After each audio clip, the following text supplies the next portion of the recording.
Hi friends, எல்லாரும் அப்படி இருக்கீங்க? நான் உங்கள் அன்பு தோழி ராஜி. இது வந்துட்டு நவமூலிகை யாகத்துக்கான அப்டேட்டுங்க. வரப்போகிற பஞ்சமி மே மாதம் 2ஆம் தேதி எனக்கு வருது, வளர்பிறை பஞ்சமி. நீங்கள் பெயர்கள் கொடுக்கறதுக்கான நேரம் வந்துட்டு 1ஆம் தேதி ராத்திரி 7 மணியோட பெயர்கள் கொடுக்கறதுக்கான டைமிங்ஸ் வந்து முடியுது. நம்ம வீடியோ தொடர்ந்து பார்த்துட்டு இருக்கிறவங்களுக்கு நவமூலிகை யாகத்தோட ப்ரொசீஜர் என்னங்கிறது தெரியும். இதுக்கு எப்படி பெயர்கள் கொடுக்கணும், என்ன மாதிரி விஷயம் எல்லாம் தெரியும். புதுசாக பார்க்குறவங்களுக்கு இந்த விஷயம் வந்து தெரியல, நாங்களும் கூட பெயர்கள் கொடுக்கணும், இது என்னென்னு நாங்கள் தெரிஞ்சுக்கணும்னு நினச்சிங்கன்னா ஏகப்பட்ட வீடியோஸ் இருக்குது, பல பேரோட அனுபவங்கள் இருக்குது. இதுமாதிரி நிறைய விஷயங்கள் ஏற்கனவே சொல்லியிருக்கோம். இல்லைனாலும் இந்த வீடியோவில் வாட்ஸ்அப் நம்பர் கொடுத்துருக்கோம். இந்த வாட்ஸ்அப் நம்பரில் நவமூலிகை அப்படிங்கிறத நீங்கள் டைப் பண்ணி அனுப்பிவிட்டிங்கன்னா இதை பற்றின தெளிவான இன்ஃபர்மேஷன் என்னங்கிறது நீங்கள் தெரிஞ்சுக்கலாம். என்ன ஏதுங்கிறது ஃபஸ்ட்டு தெரிஞ்சுக்கோங்க, புரிஞ்சுக்கோங்க. தேவைப்படும் பட்சத்தில் உங்கள் பெயர்கள் வேணாலும் நீங்களும் கொடுக்கலாம். அதே போல் பெயர்கள் கொடுக்குறவங்க எந்த ஊர்லேருந்து மெசேஜ் பண்ணுறீங்களோ அந்த ஊர் பெயர் போட்டு அவசியம் மெசேஜ் பண்ணுங்கள். சரிங்களா? கோரிக்கை கொடுக்குறதுக்கு அந்த ஊர் பெயர் அவசியம், அதை மட்டும் நீங்கள் பார்த்துக்கோங்க. அதே போல் இன்றைக்கி நம்ம சொல்ல ஒரு பதிவு வந்துட்டு செம சூப்பராக இருக்கும். அதாவது சித்தர்கள் மனிதரோட மனிதராக இருந்து சில உதவிகள்லாம் நமக்கு செய்வாங்க அப்படின்னு நீங்கள் நிறைய விஷயங்கள் கேள்விப்பட்டிருந்தாலுமே ஒரு சித்தருக்கு அந்த மனிதர் போலவே மாறி பேசக்கூடிய தன்மையும் இருக்குமா. அப்பேற்பட்ட ஒரு சித்தர் சொல்லி வச்ச அந்த சித்தருக்கு கடவுளே சொன்ன ஒரு உபதேசம், கடவுளே சொல்லி கொடுத்த ஒரு விஷயத்தை வந்து நான் இன்றைக்கி சொல்ல போகிறேன். பயங்கர பவர்ஃபுல்லுங்க. சித்தர்கள் குறிப்பில் இதை பற்றி நிறைய இன்ஃபர்மேஷன் வந்து கொடுத்துருக்காங்க. நம்மளோட வராகமூர்த்தி சித்தரையா அவங்களோட குறிப்பிலேருந்து சொல்லப்பட்ட பல விஷயங்கள் பல பேர்த்துக்கு பல நன்மைகள் அளிச்சிட்ருக்கு. தொடர்ந்து செஞ்சுட்ருக்கிறவங்க பல முன்னேற்றத்தையும் பார்த்துட்ருக்கீங்க. இன்றைக்கி சொல்ல போகிற விஷயத்த அவசியம் தெரிஞ்சுக்கோங்க, நிறைய முன்னேற்றம் உங்களுக்கு கிடைக்கும். இன்றைக்கி கூட ஒரு சகோதரி நவமூலிகை யாகத்தில் பயனடைஞ்சு அவங்களோட அனுபவங்களை சொல்லியிருக்காங்க. என்ன சொல்கிறாங்க அப்படிங்கிறத கேட்டுட்டு இந்த விஷயத்துக்குள்ளே போயிடலாங்க. சிஸ்டர், പിന്നെ പൂജയ്ക്ക് ഞാൻ പൈസ அனுப்பியிருக்கேன். ஜாபுக்கு வேண்டிதான். ஆனால் என்ன சொல்கிறது, இதுக்கு முன்னாடி நான் பைசா அனுப்பியிருந்தேன் இல்லைங்களா, அதில் எங்களுக்கு வீசா கிடச்சிருக்கு ஹஸ்பண்டுக்கு. ரொம்ப நன்றி, ரொம்ப ரொம்ப நன்றி சிஸ்டர். இந்த பேப்பர்ஸ்லாம் வந்துருச்சு, அதுக்கு ரொம்ப ரொம்ப நன்றி. என்னோட ஹஸ்பண்டு மலையாளம் சிஸ்டர். நானும் தமிழ்நாட்டில் தான் நான் வளர்ந்தேன், அப்போ தமிழ் தெரியும். ஆனால் என்னோட ஹஸ்பண்டுக்கு என்ன சொல்கிறது, ரொம்ப ரொம்ப சந்தோஷம். உங்கள்கிட்ட ரொம்ப தேங்க்யூ சொல்ல சொன்னாங்க. ஏன்னா அவங்களுக்கு இது ரொம்ப ஆச்சரியமாக இருந்தது. உங்களோட பூஜையில் அவங்களுக்கு ரொம்ப நம்பிக்கை, ரொம்ப ரொம்ப நம்பிக்கை. நீங்கள் பூஜை பண்ணதுக்கு அப்புறம் தான் ஒரு 5 வருஷம் முடிச்சுட்டு ஒரு நல்ல காரியம் நடந்திருக்கு. இப்போதான் ஒரு வீசா வந்திருக்குது. கொஞ்சம் அடைச்ச பைசா கொஞ்சம் பகுதி வந்திருக்கு, கிடைச்சிருக்கு. இனி அங்கே போய் ஒரு நல்ல ஒரு ஜாபும் கிடைக்கணும் சிஸ்டர், அதுக்காக ப்ரேயர் பண்ணிக்கோங்க. நன்றி சகோதரி. எனக்குமே ரொம்ப ரொம்ப ஹாப்பியாக இருக்குது. இந்த சிஸ்டர் வந்து விசாக்காக வேண்டி கொடுத்துருந்தாங்க. அந்த விசா நல்லபடியாக கிடச்சிருச்சு. வெளியில் கொடுத்த பணமும் அவங்களுக்கு கிடச்சிருச்சு. இப்போ அவங்க போகிற இடத்துல அவங்களுக்கு வேலை நல்லபடியாக கிடைக்கணும், அடுத்த விஷயத்துக்கு கொடுத்துருக்காங்க. இவங்க ஃபேமிலியில் ஒரு விஷயமா அவங்க ஒன்றுக்கும் கொடுத்து அவங்க ஒரு விஷயத்தையும் சக்ஸஸ் ஆகிட்டுருக்காங்க. ஸோ அதை தான் அவங்க ஷேர் பண்ணியிருக்காங்க. கடவுள் ஆசீர்வாதத்தில் அவங்க கேட்குற எல்லா விஷயங்களும் நடக்கணும்னு சொல்லி வராகி அன்னைக்கிட்ட நம்ம எல்லாருமே பிரார்த்தனை பண்ணிக்கலாம். நீங்களும் உங்கள் பூஜையில் இவங்களுக்காக வேண்டி எல்லாருமே பிரார்த்தனை பண்ணிக்கோங்க, கண்டிப்பாக நடக்கணும்னு. வராகி அன்னைக்கு நன்றிகளை சொல்லுங்கம்மா, அது போதும்.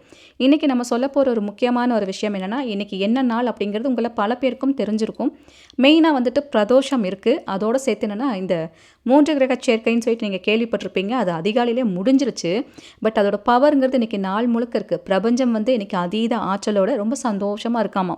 நீங்கள் என்ன கேட்டாலும் அப்படியே கொடுக்கும் அப்படிங்கிற ஒரு விஷயம் இருக்குது. ஏன்னா இந்த மாதிரி கிரக சேர்க்கை அப்படியெல்லாம் வந்துட்டு பாசிட்டிவாக நடக்கிறதுங்கிறது ரொம்ப ரேர்.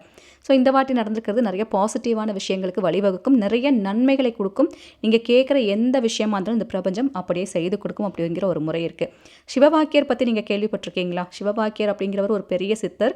இந்த சித்தர் சிவனுக்காக வேண்டியே தன்னுடைய வாழ்நாளை அர்ப்பணித்தவர். அது மட்டும் இல்லாமல் தன்னுடைய கை கால்களை இழக்கிற ஒரு சூழ்நிலையில் பார்த்தீங்கன்னா சிவனை நோக்கி அவர் தவம் பண்ணும்போது சிவனே வந்து இவருக்கு நேரில் இவர் வந்து தன்னோட கை கால்கள் எல்லாம் இழந்துட்டாராம், நடக்க கூட முடியல, எந்திரிச்சு போய் ஒரு தண்ணி கூட கொடுக்க முடியாத ஒரு சூழ்நிலை. அப்படி ஒரு சூழ்நிலையில் தன்னோட உயிரே போனாலும் பரவாயில்ல, இதற்கு மேலே எனக்கு வாழவே விருப்பம் இல்லை, ஆனால் நான் சாகருக்குள்ளவாச்சு ஒரே ஒரு முறையாச்சு அப்பா சிவனே உன்னை நான் பார்த்துக்கணும் அப்படின்னு சொல்லிட்டு அழுது புலம்பி கேட்குறார். அப்போவும் சிவன் வந்து தரிசனம் கொடுக்கல. இவர் என்ன பண்ணிட்டாராம், வெறுத்து போய் தன்னைத்தானே மாய்த்துக்கணும், அப்போ வந்து சாப்பிடாமையாச்சும் இருந்து தன்னை வருத்தியே தன்னை சாகடிச்சுக்கணுங்கிற ஒரு முடிவுக்கே வந்து போயிட்டாராம். தன்னோட உயிர் போகிற கடைசி சூழ்நிலையில் அவர் இருக்கும் போது சிவபெருமான் இவருக்கு வந்து காட்சி அளிக்கிறாராம். அப்போது சிவன் சொன்னாராம், நீ என் மேலே வந்து எவ்வளோ பாசம் வச்சுருக்க, எவ்வளோ நம்பிக்கை வச்சுருக்க, உன்னோட நம்பிக்கைக்காக வேண்டி நான் உனக்கு வந்து காட்சி கொடுத்துருக்கேன். இனி உன்னை போல நம்பிக்கையோடு என்னை கூப்பிட்றவங்க யாராக இருந்தாலும் அவங்களுக்கு நான் ஆசை கொடுப்பேன் அப்படிங்கிற ஒரு சத்தியத்தை வந்து கொடுக்குறார். அந்த சமயத்தில் அந்த சிவவாக்கியர் சிவபெருமானை பார்த்து ஒரு அருமையான ஒரு வரிகளை சொல்லி ஒரு பாட்டாக வந்து பாடுறார். அந்த வரிகளை சொல்லி சிவபெருமான் அந்த வரிகளை சொன்னதும் அவர் சொன்னது ஒரு விஷயம் என்னென்னா, இந்த வரிகளை விஷமே உண்டாலும் இந்த வரி அவங்கள காப்பாற்றும், கஷ்டமே வந்தாலும், தலைக்கு மேலே போனாலும், தலைக்கு மேலே கத்தியே தொங்கினாலும் என்னுடைய இந்த மந்திரம் அவனை காப்பாற்றும். இந்த மந்திரத்தை நீ எல்லாத்துக்கும் உலகத்துக்கு சொல்லு அப்படிங்கிற மாதிரி ஒரு ஆசீர்வாதத்தையும் அவருக்கு கொடுக்குறார். அப்போது சிவவாக்கியருக்கு ஒரு சக்தியையும் கொடுக்குறார். நார்மலாக வந்து சித்தர்கள் வந்து மனிதர்கள் இருக்கிற இடத்துல வரமாட்டாங்க, மனிதர்கள் கண்ணில் அவ்வளோ தெரிய மாட்டாங்க, சூட்சமமாக அவங்க எல்லா பக்கத்துலையும் இருப்பாங்க அப்படிங்கிறது தான் ஒரு முறை. ஆனால் அந்த சிவவாக்கியருக்கு என்ன ஒரு பவர்னா, மனிதரோட மனிதராக நீ இருந்து நன்மைகள் செய்வாயாக அப்படின்னு சிவபெருமானே இவருக்கு ஒரு ஆசீர்வாதத்தை கொடுத்துருக்கார். அதனால் இவரோட பவர் என்னென்னா, ஒருத்தங்க கஷ்டமாக இருக்காங்கன்னா அவர் ஏதாவது ஒரு ரூபத்தில் அவங்க கூடவே போயிருந்து ஒரு சொல்யூஷன் சொல்லுவாராம். இதை பண்ணுங்க, இதை செய்யுங்க, இந்த மாதிரி சொல்யூஷன் கொடுக்கக்கூடிய பவர் வந்துட்டு சிவவாக்கியருக்கு இருக்குது. அப்பேற்பட்ட சிவவாக்கியர் கொடுத்த சிவபெருமான் ஆசீர்வாதத்தோடு கொடுக்கப்பட்ட ஒரு மந்திரத்தை இன்றைக்கி நான் சொல்கிறேன். இந்த வீடியோ பார்க்குறவங்க இது வரைக்கும் நம்ம சேனல் சப்ஸ்கிரைப் பண்ணலைன்னா சப்ஸ்கிரைப் பண்ணி எனக்கும் சப்போர்ட் பண்ணுங்கள். அப்போ தான் இது மாதிரி போடுற வீடியோவில் நோட்டிஃபிகேஷனாக வரும். இந்த பதிவு பிடிச்சிருந்தாலும் லைக் பண்ணுங்கள். எவ்வளோ கஷ்டத்தில் பார்த்துட்ருக்கேன், எனக்கு வாழ்க்கையில் என்ன பண்ண போகிறேன்னு தெரியல, சிவனே சிவனேன்னு நான் சிவனேன்னு இருந்துகிட்ருக்கேன்னு நினச்சாலும் இந்த மந்திரத்தை ஒரு வாட்டி நீங்கள் சொல்லி பாருங்கள். ஜஸ்ட் 3 வாட்டி சொன்னால் போதும். இன்றைக்கி நாள் முடியறக்குள்ளே வெறும் 3 வாட்டி நீங்கள் சொன்னாலே போதும்.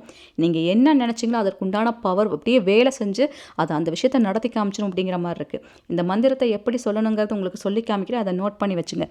நஞ்சுண்ட மகாதேவ சத்யம் சிவ சத்யம் அலிசா மங்களி ஹரே காபலிகா. இதுதாங்க அந்த மந்திரம். இந்த மந்திரத்தை இன்றைக்கி நாள் முடியறக்குள்ளே ஜஸ்ட் ஒரு 3 வாட்டி சொல்லுங்கள் போதும்.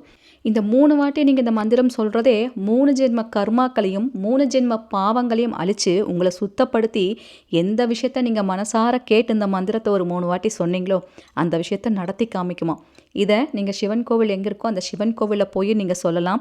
இல்லை கோவிலுக்கு போக முடியாதவங்க நீங்கள் வீட்டில் இருந்தபடியே சிவ வாக்கியரையும் சிவபெருமானையும் மனசார நினச்சி இந்த மந்திரத்தை சொல்லி பாருங்கள்.